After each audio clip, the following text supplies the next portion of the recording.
So we'll start with, and let me tell you something about this speakers now. It's either linked to R1 grants or linked to PCORI or PCORI grant that uses our infrastructure.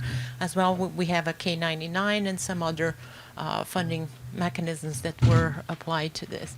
So please welcome Xiaoqian. All right. Thank you. So I'm going to talk about the release SNP data and the GWAS result with guaranteed privacy protection, a recent effort of IDASH third privacy workshop. So I'll start with introduction and talk about the tasks involved in this challenge, and then I'll quickly overview the result and conclude the competition. So as we all know, like human genome data are becoming an important asset of biomedical research, and GWAS are widely adapted. But on the other hand, the widely adaptation and the generation of genomic data also propose new challenges to privacy. As Lucilla just mentioned, the genomic data, like sequencing data, can be considered as biometric, and it can reveal like a disease, identify a name, and even lead to information disclosure of blood relatives.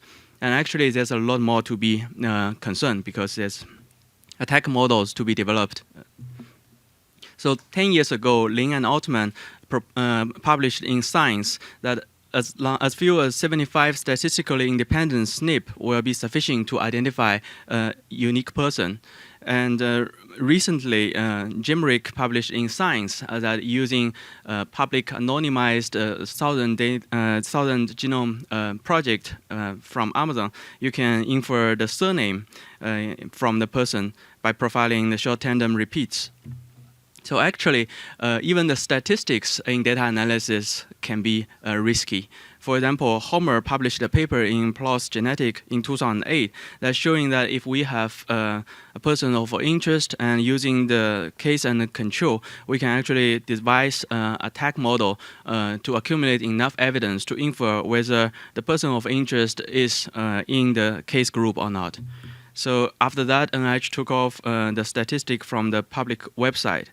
So 10 years from now, and there's a number of new privacy protection mechanisms being proposed. One of the famous one is the differential privacy proposed by Dr. Cynthia Duoc from Microsoft Research, and a lot of method has been devised. So we want to evaluate whether the solution today is sufficient to provide guaranteed privacy protection while preserving the utility. So we collaborated with Indiana University, led by Dr. Xiaofeng Wang and Haixu Tang, and also Vanderbilt University, Dr. Brad Melling, to devise this challenge as the third privacy workshop for IDASH. We devised two tasks for this challenge. The first one is privacy preserving SNP data sharing. As you can imagine, the use case is like you use a SQL language to select a proportion of the database to serve as the case. Can we publish the data in a privacy-preserving manner? The second task is privacy-preserving release of the top K most significant SNP. So given a function, say we want to evaluate whether a private database has the top K most significant SNP, we want to evaluate whether using a differentially private mechanism, we can still keep those top K significant SNPs intact. So let me quickly overview the data preparation step. So we retrieved data from two resources, public repository. The first one is from the Personal Genome Project. By the time when we collect the data, there was 411 individuals with a little over 29 million SNPs. And the other project we retrieved data from is the International HapMap project. The CEO population is the one we collected. So the Personal Genome Project was used as the case, and the CEO population was used as control. So we processed the data slightly differently after filtering and genotyping. And the first task, we used 200 PGP individuals and 174 CU individuals, and the smaller data was used for testing of 311 SNPs, and a slightly larger data set of 600 SNPs was used to evaluate how scalable and the competing methods are. And for the second task, we use the same case control population, but with a much expanded number of SNPs. So the first data set composed of 5,000 SNPs, and the second one composed of 100K SNPs. So let me quickly overview the task. So the first task is to understand the privacy and the utility balance in releasing SNP data in the raw format after proper protection. And we want to evaluate how many significant SNP are identified by chi-square association test over the protected 200K samples and the 174 control samples. So here we only protect the 200 case samples and assuming the 174 control samples are public. So we also checked the data resident to the likelihood ratio test, which is known as one of the strongest attack of its kind.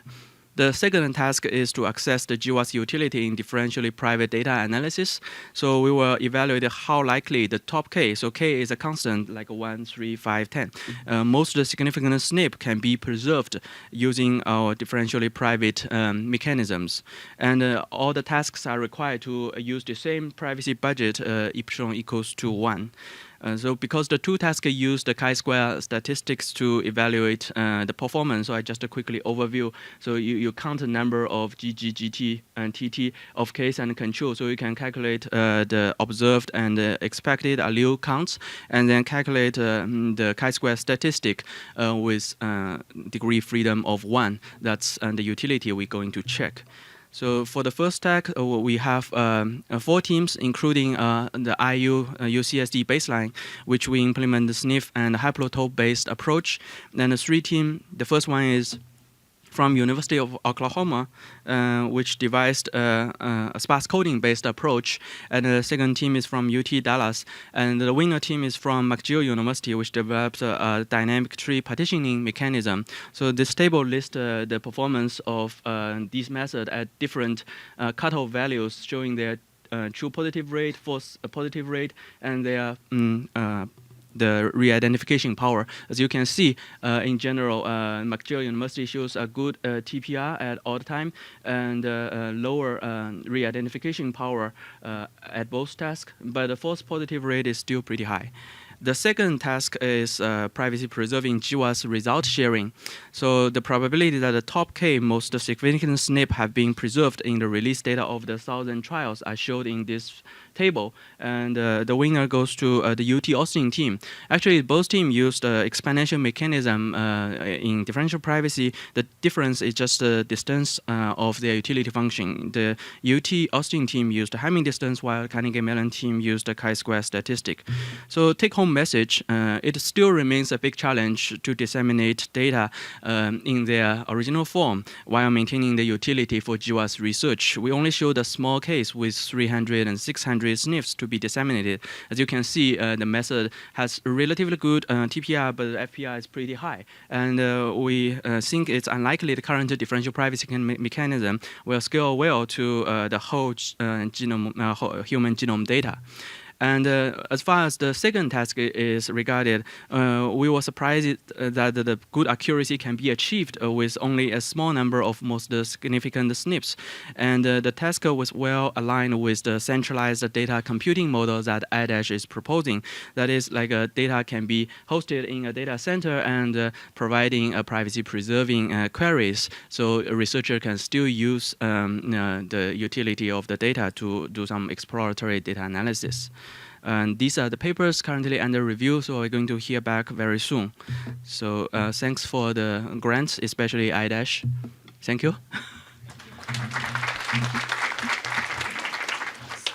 So can we get lead the next speaker while we answer one question, if there is any from the audience? I want to emphasize that this means you could query dbGaP and get the 5 most significant SNPs without problems with privacy. So currently you can't get that without accessing all the data sets and so on. So it would be practical to do that. And then those are the conclusions of 2 independent teams and validated by our team.